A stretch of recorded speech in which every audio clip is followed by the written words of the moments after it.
¿Por qué decidió ser periodista? Yo lo tuve claro desde el principio. A mí además me marcaron acontecimientos que se estaban sucediendo en esa época en España. Era la época en la que la banda terrorista asesinaba cada semana, había atentados terroristas y la verdad es que me llamaba mucho el hecho de poder saber más de por qué los terroristas hacían lo que hacían, de por qué la clase política respondía como respondía y de contar todo aquello, ¿no? Luego en la víspera de entrar en la universidad ocurrieron los atentados terroristas del 11 de septiembre y esa sensación de decir yo quiero estar en Nueva York, yo quiero estar en Washington, yo quiero contar lo que está pasando y querría contarlo desde allí.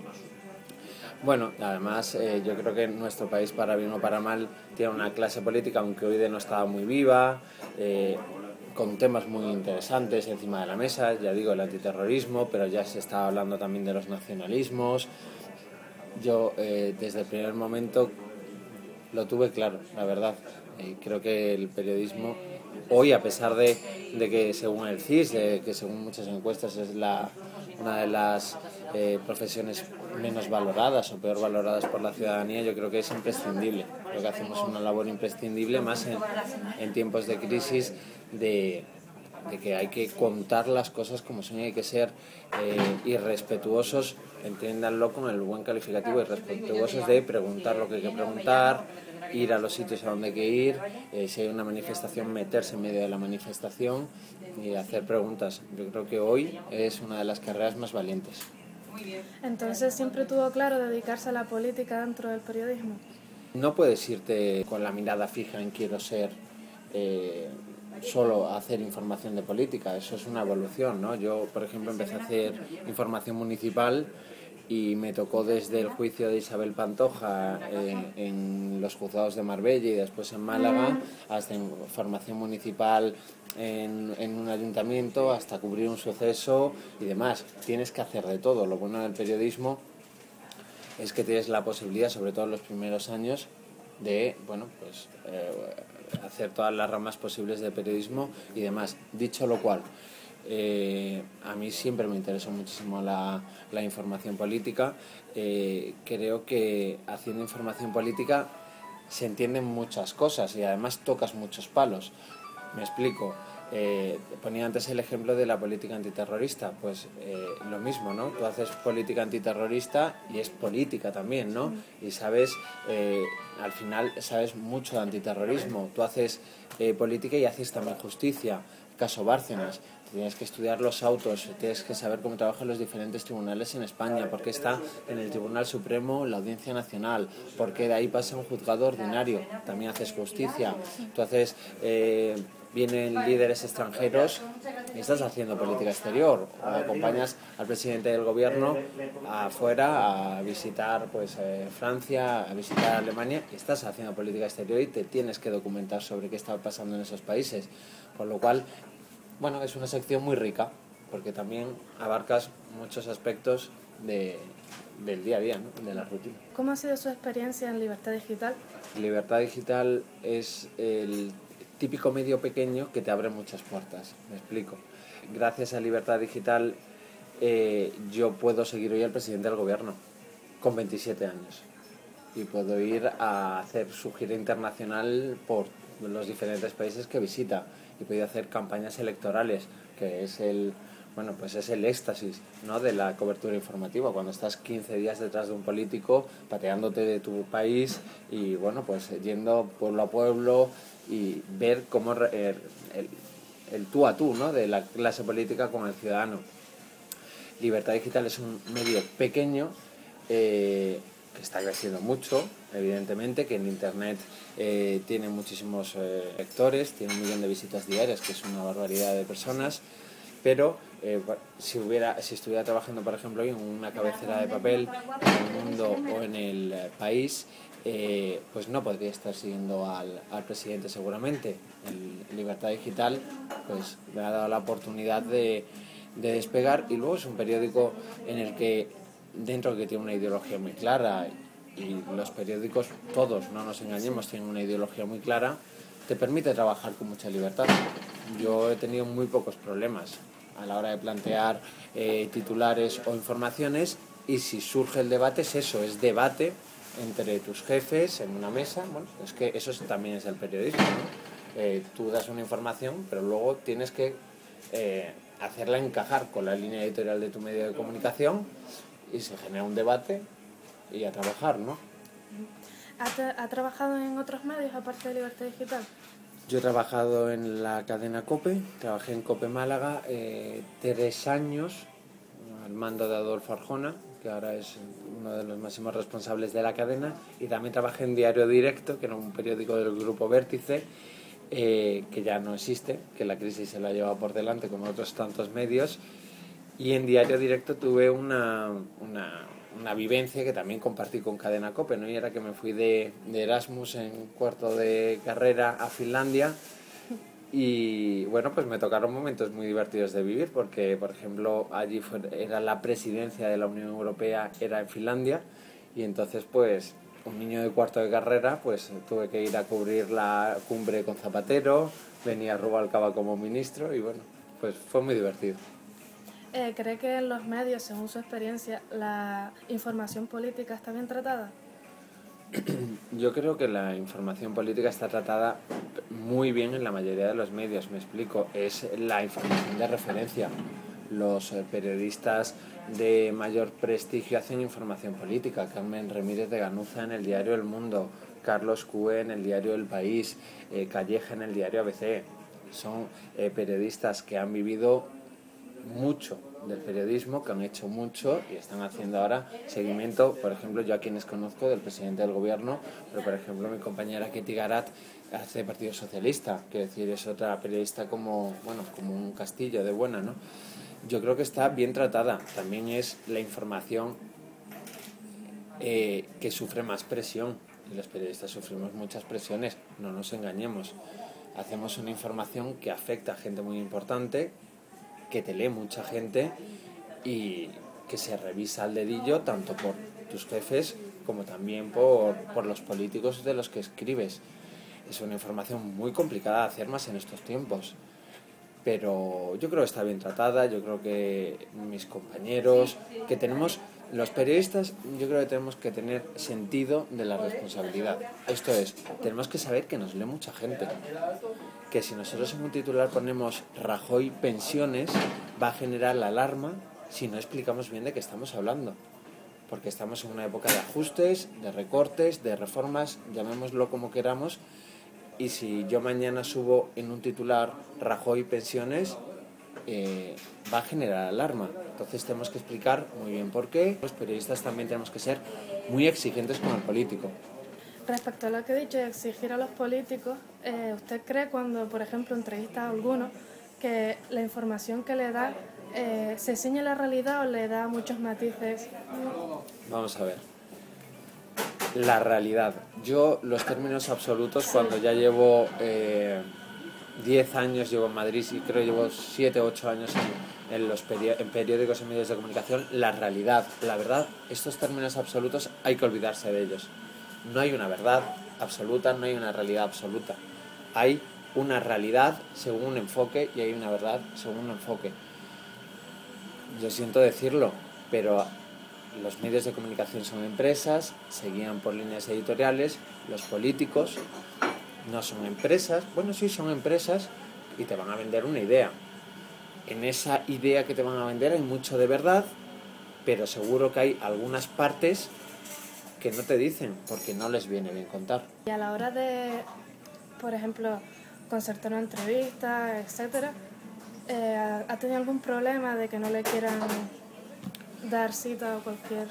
Si tú trabajas en Libertad Digital es mucho más fácil que te concedan una entrevista en el Partido Popular que en el Partido Socialista.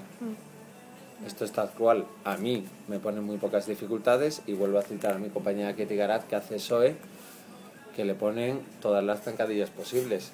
Pero esto es igual como si el diario El País quiere hacer una entrevista a Elena Valenciano, a la señora Valenciano o a la señora Cospedal. Pues seguro que con la señora Valenciano lo tiene mañana y con la señora Cospedal se lo dan dentro de un año. La responsabilidad del político es dar la cara ante todo medio de comunicación, sea de la ideología que sea. ¿Alguna vez ha perdido alguna fuente por no complacerla con lo que ha publicado? Sí, yo he perdido fuentes. A las fuentes hay que cuidarlas, en el sentido de que la consultas, pero también le pides opinión por otros temas, estás en permanente contacto con ella. Tú no puedes tener una fuente un día y no llamarla hasta el año siguiente. Esto tiene un recorrido, tiene que tener un recorrido. Es decir, tienes que pedir la información, pero también entablar un debate sobre otros temas y demás. Las fuentes se enfadan, las fuentes te dejan de coger el teléfono. Hay muchas veces que tus propias fuentes se ven involucrados en temas o se ven involucrados en problemas y no te van a coger el teléfono. Yo creo que hay que cuidarlas, las fuentes se pierden. Tú puedes ser muy leal a tu fuente, pero tienes que ser más leal a tu medio de comunicación y al lector. Y hay a veces que esto no es compatible. Un político no puede creer que por ser tu fuente es inmune a tu información, que a veces lo creen y por eso te dejan de coger el teléfono.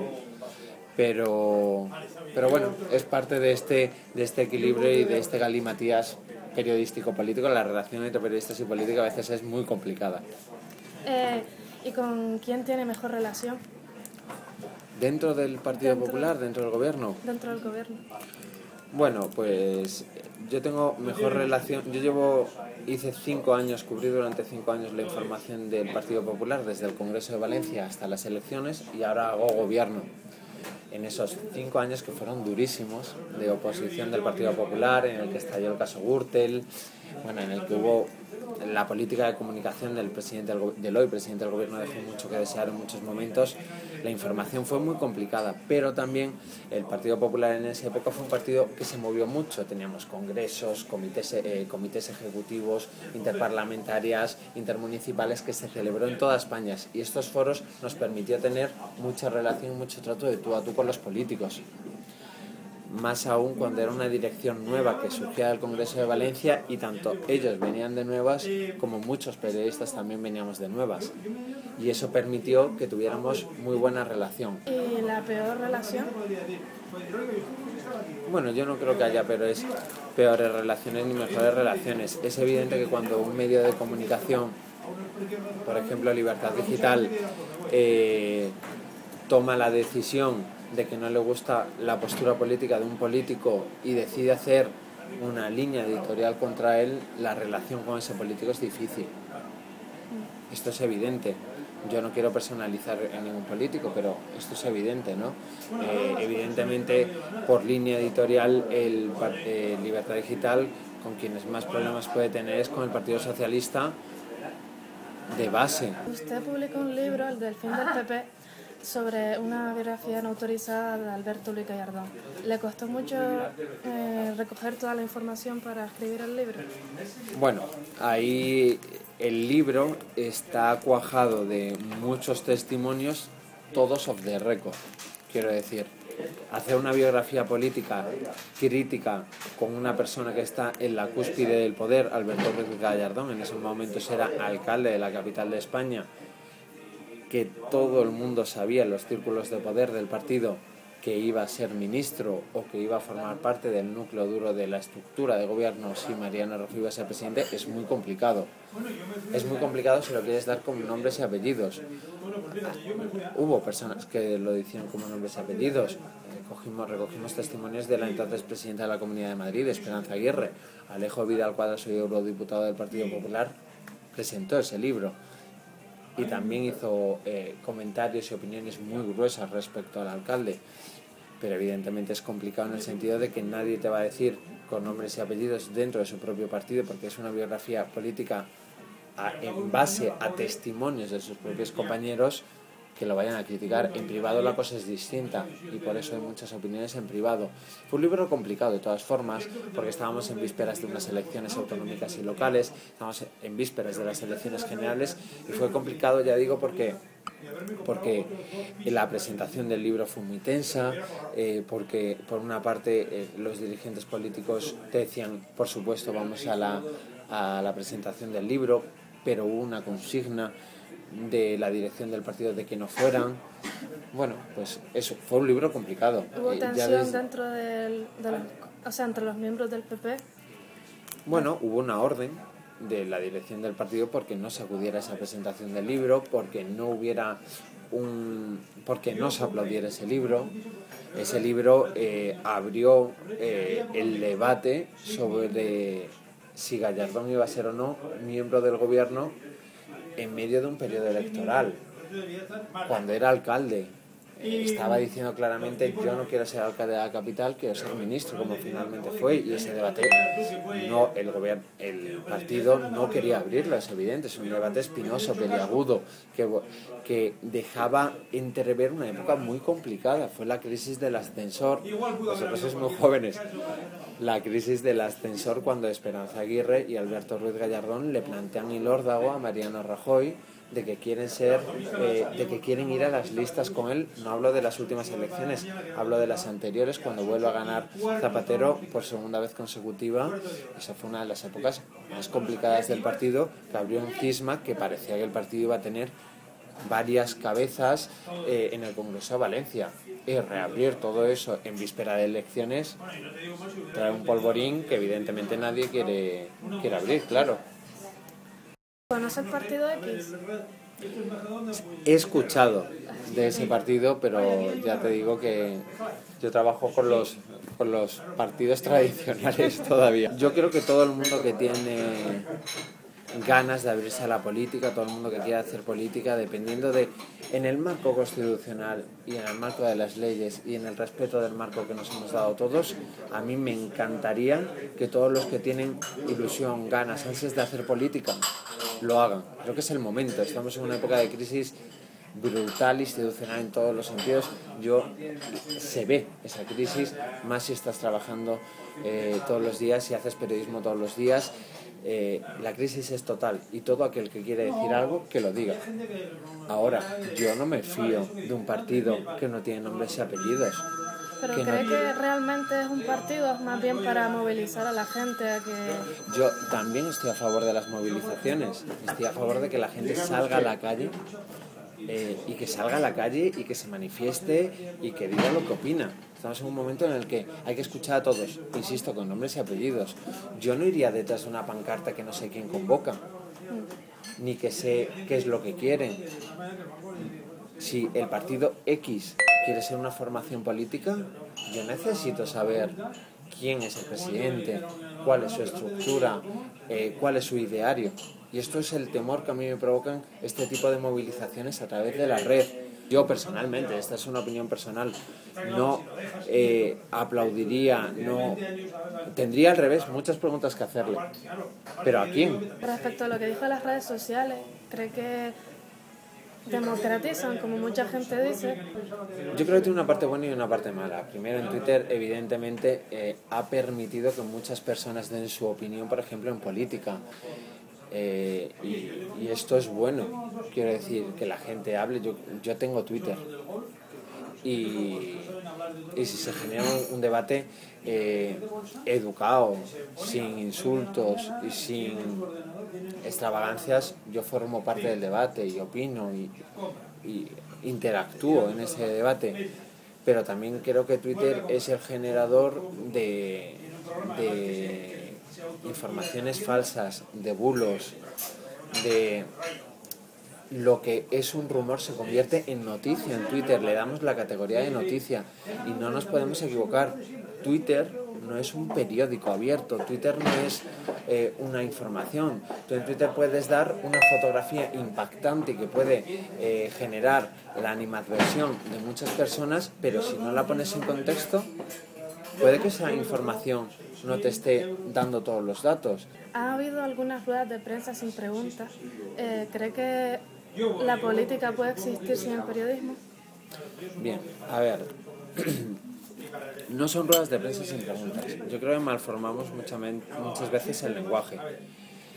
Yo creo que hoy estamos en una crisis tan brutal en la que los representantes políticos, quiero partir de esta base, en la que los representantes políticos tienen que estar todos los días dando la cara ante los ciudadanos, respondiendo a preguntas de los periodistas, que son los catalizadores de ese malestar o de esos interrogantes de la opinión pública. Y eso tienen que hacerlo los políticos, tienen que dar la cara en ruedas de prensa, responder a todas las preguntas, porque los medios de comunicación somos catalizadores de esos interrogantes, de esas dudas de la opinión pública. Preguntas, ruedas de prensa sin preguntas, eso no es cierto. No son ruedas de prensa, será declaración institucional. Institucional no lleva preguntas, son declaraciones institucionales. Rueda de prensa permite preguntas. Comparecencia de pregunta con un líder extranjero conlleva 4 preguntas, 2 del país invitado, 2 del país anfitrión. Esto hay que explicárselo a la gente, porque al final parece, ¿no?, que no están dando preguntas. Aquí se ha generado en Génova un debate muy agrio con el plasma, ¿no? Habréis visto, Rajoy solo comparece en plasma. Esto es un comité ejecutivo, que es una reunión a puerta cerrada del presidente con sus cargos. El presidente no nos habla a los periodistas, le habla a su partido en una sala aparte, y el partido nos permite ver lo que está pasando dentro a través de una red cerrada, a través de una televisión. Otra cosa, y vuelvo al principio, es que en esta época de crisis al presidente del gobierno, además de esa intervención ante el comité ejecutivo, ante la junta directiva, a su equipo se le exigiera que dé una rueda de prensa. Ahí estoy con vosotros, o estoy con quien lo diga. No digo que vosotros estéis a favor de esa rueda de prensa. Estoy a favor de que el presidente del gobierno se enfrente a las preguntas de los periodistas, porque, insisto, son quienes tienen que canalizar los interrogantes y las dudas, o incluso el malestar de la opinión pública. Ya para finalizar, una pregunta un poco fantasiosa. Si tuvieras el poder de hacer preguntas y que las respuestas fueran lo más veraces posible, ¿a quién entrevistaría y por qué? Yo siempre entrevistaría, bueno, en la práctica al presidente del gobierno. En la práctica digo porque, sin duda, el que te puede decir realmente cómo está la situación, qué está ocurriendo, es el presidente del gobierno. Por lo cual, insisto, en la práctica al presidente del gobierno, pero luego creo que pocos periodistas no te dirían que quieren entrevistar al rey. Y vuelvo al área político-institucional. El rey lo sabe todo. Esto no es mentira. Se reúne semanalmente con el presidente del gobierno, habla con los empresarios que llevan el cotarro real de la economía española. El rey sabe mucho y ha callado mucho. Y si tuviéramos esa oportunidad de que el rey de verdad nos dijera la verdad de las cosas, y si estuviéramos en esa fotografía de que nos va a decir la verdad, yo creo que me quedo con el rey antes que con el presidente. Pues muchas gracias por todo. A vosotros.